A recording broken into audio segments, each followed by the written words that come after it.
I'm gonna guess that says chicken. You awake on day 2 and attempt to process the wild visions you had. Were they memories or premonitions? And then there's a secret ingredient that Colonel Sanders went ahead and told you outright. How much of a secret, huh? You meet up with your bestie in front of the school. Before you can tell her about the encounter with the spork monster, she launches into a story of her own. Okay, so I know this may sound a little strange, but I think I might be, I think I might like Clank. So glad I didn't choose Pop. Like him? Like him? I know, it sounds like it's moving too fast, but there's something about him, like him. We got talking after class, and he's actually a totally sweet guy. Either way, it'd be best if you just took it slow with the new guy, because like I am with Colonel Sanders. You and Colonel Sanders, the coolest guy in school? You're a thing? I mean, there was a connection. And he knows where I sleep. Sure you did. You're great. Why wouldn't he be into you, I guess? Well, if he's not into me, why did he tell me his secret ingredients? Your bestie's eyes lighten up. A secret ingredient? Yeah, just as I said, a secret ingredient. So this summer, when I was on vacation with my family, a lovely man approached me in the botanical garden where I was wandering. He told me all about his passion for spices. Secret spices. No, what are you saying to me? So I filled my suitcase with them and brought them home. He was so nice, he even met me at the gate when I arrived. Later I cooked with them. A very strange feeling came over me, and then the flavor was unlike anything I've ever tasted. I think you're being very liberal with the meaning of spices. Whatever.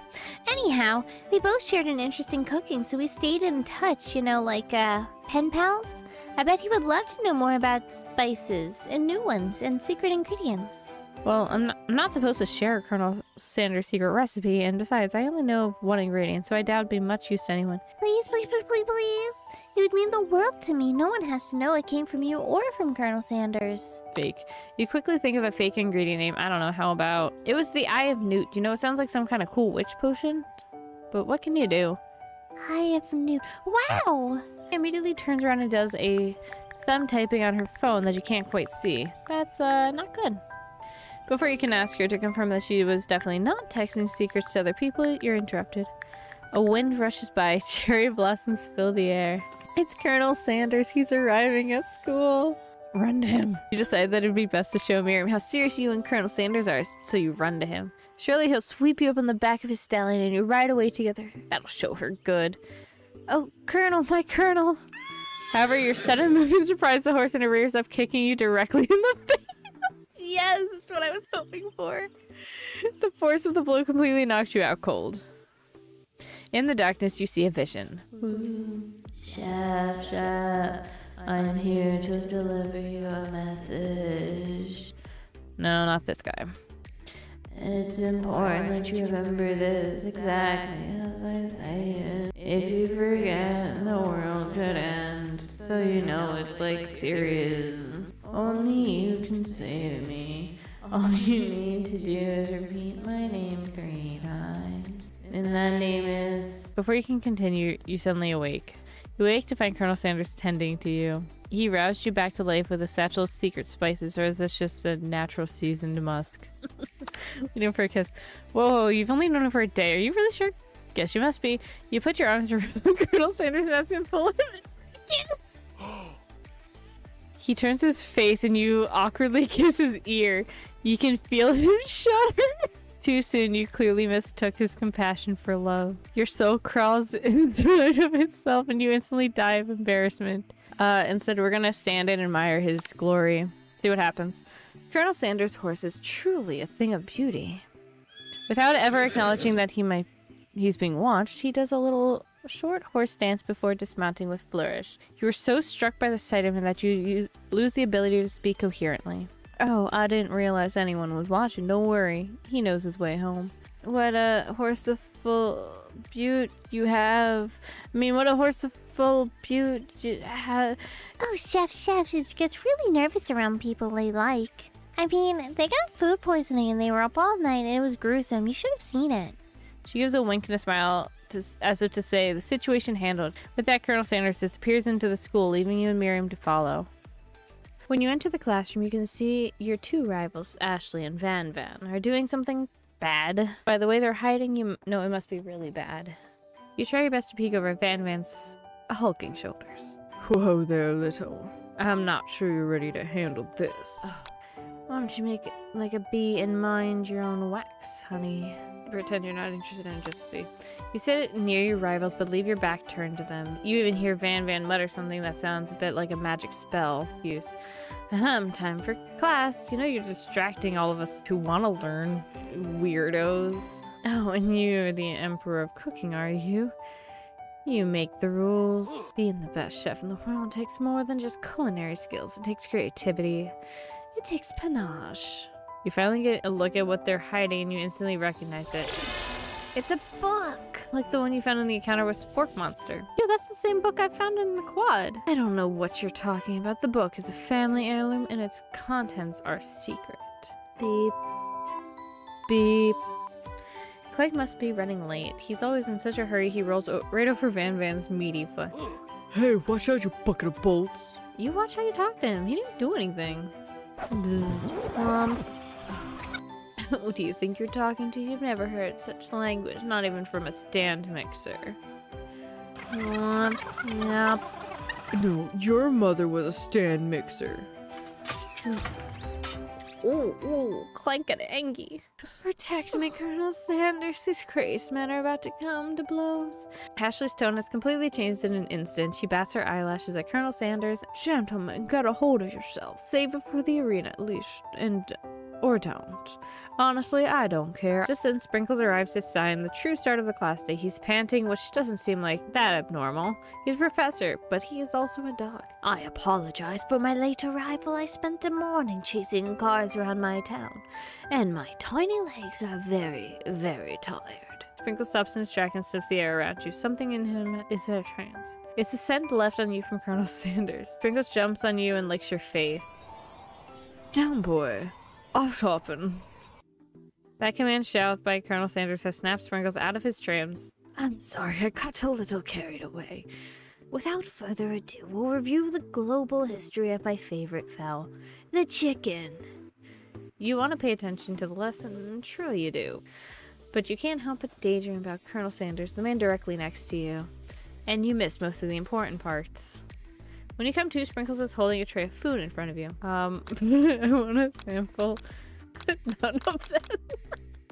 Shimmering pepper. A brightly covered pepper stands out from the other items. It sparkles in the most eye-catching way, so naturally you reach out and grab it and eat it right away. The pepper has triggered an intense spice hallucination, and it feels like forever as you're tripping through the universe. My friend, oh, you must avenge my death and fulfill your destiny. All you must do is... I was saying to fulfill your destiny, all you must do is... Sorry, I think I got some of the spice stuck in my throat. You feel yourself begin to regain consciousness. You come to and you find everyone staring at you. Pepper was the last of this kind on Earth. And now it's gone forever. Yeah, I'll make mistakes. I'm sure he'll forgive you someday. Come on, it's time for lunch. Today's lunch will be prepared via timed competitive cook-off. The level of theatrics with these two is off the charts. Tell them to stop wasting everyone's time. Is everything a competition with you guys? Yes. Yes. Well, not with me. I'm on a personal journey to learn to love, but definitely not a constant battle. It gets boring. Yeah, stop getting your genres crossed. Don't you have some portable monsters to capture or something? Who's that Pokemon? I need to eat if I'm going to have the energy to sustain my education and pursue my dreams of becoming a better chef. Besides, I already brought my own lunch. Chef Ree, you should have it. It'll give you the energy you need to succeed. Oh, it's so cute.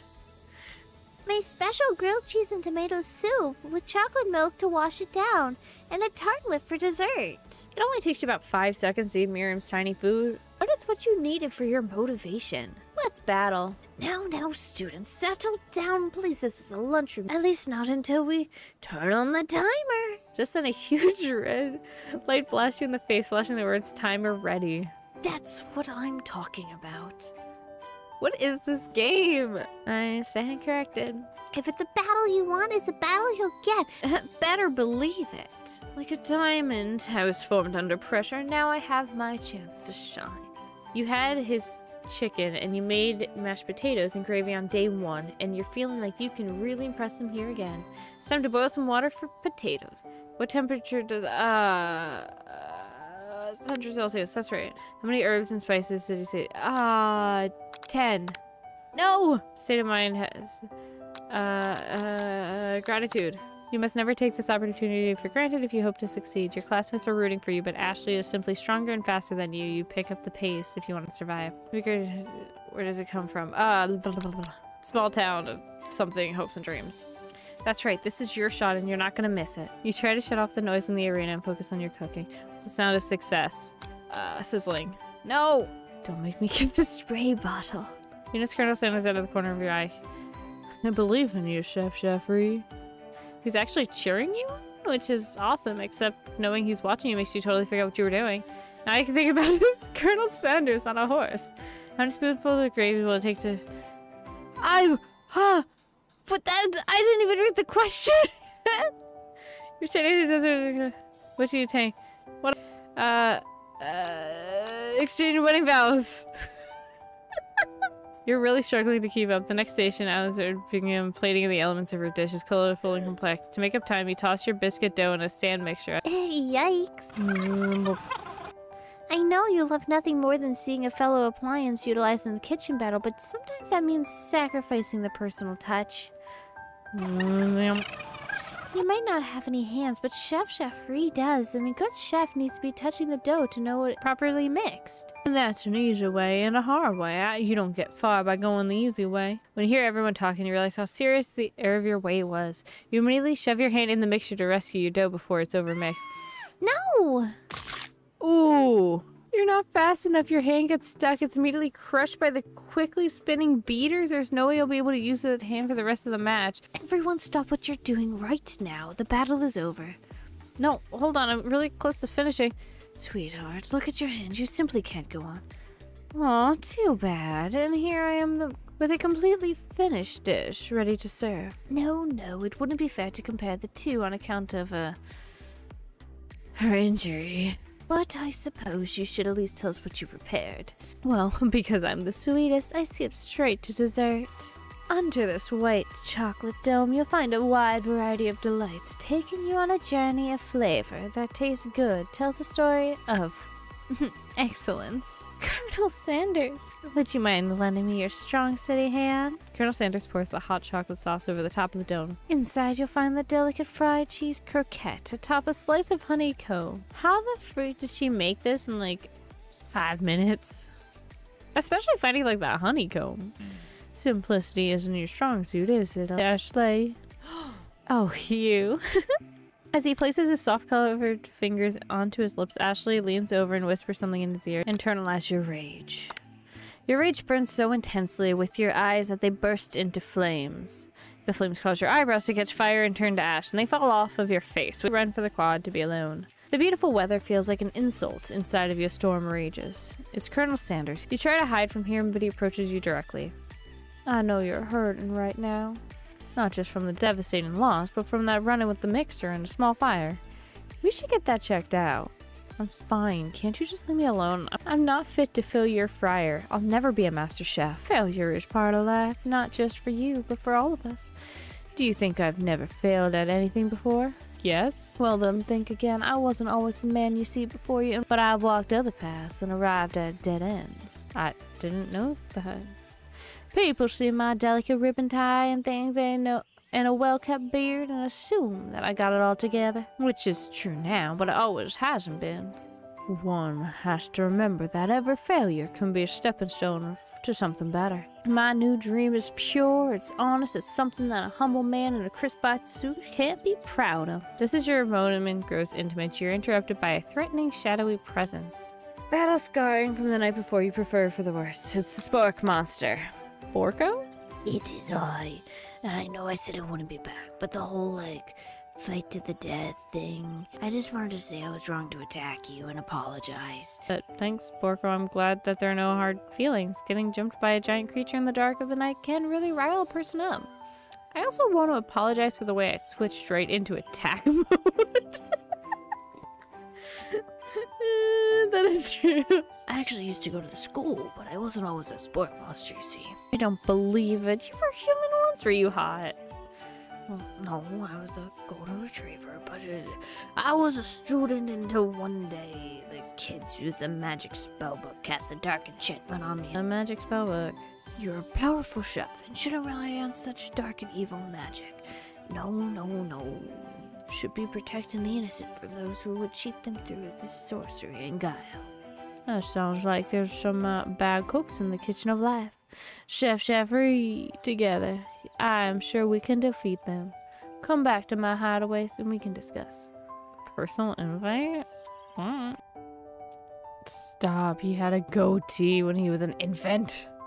Stepping inside Sanders' home, surrounded by the things, you start to feel a special bond with him. It looks like you live such an exciting life, Colonel Sanders. Every day can be an adventure if you approach it with the right attitude. Have you been working on any new recipes of your own lately? Well, there's something. It's just a side dish, but I've been tinkering with, but trying to find the right balance of flavors and textures. I'm not sure I've nailed it yet. I'm close. It's meant to be paired with something spicy or something crispy, both perhaps? But now you've got him right where you want him. Should you reveal your new creation? I'm gonna tell him. You decide that you're ready to share your original cooking with Colonel Sanders. I present to you my original coleslaw. Magnificent. Do you mind if I hold on to the last bite? I'd like to have it around so I can admire its taste later and think back on this moment. Sure. Please, make yourself comfortable. I'll be back in just a moment. Take a closer look at a large urn sitting on the nearby pedestal. There's a plaque on it, dusty, but when you wipe it, you read the inscription. Here lie the ashes of all my past careers and business failures. Poor guy. I want to see baby. Oh my gosh. An adorable little baby boy crawls on the floor. From the goatee and the mustache combo he sports, you figure this must be Colonel Sanders himself. The lock of silver hair woven in the teeth of the comb. Upon further inspection, you realize the hair is therein inside a silvery color made of spun silver. Oh my gosh. You open the door to Colonel Sanders' closet and find a row of signature white suits hanging within. You take one off its hanger and try it on. Before you can look any further, you hear Colonel Sanders returning. He has a new dish that he had been working on and he wants you to taste it. You try to act casual until he asks you why you're wearing his jacket. I don't usually loan those out, but I must say it does look good on you. Oh, crap, the jacket. You forgot to take it off. Tell the truth. You confess. I think I like you. Like you. I might be developing feelings for you too, but I'm concerned. I can't let anything get in the way of my dreams. Overwhelmed, you take off the jacket and run for the door. But the thought of leaving Colonel in the midst of such an emotional breakthrough gives you a pause. You stop yourself. Colonel? Yes? I honestly think this may be the beginning of something wonderful. I think you're right. We should take things slow. You talk late in the night and drift off into slumbers. Wait, so I don't get to try his food? Okay. Change sequence.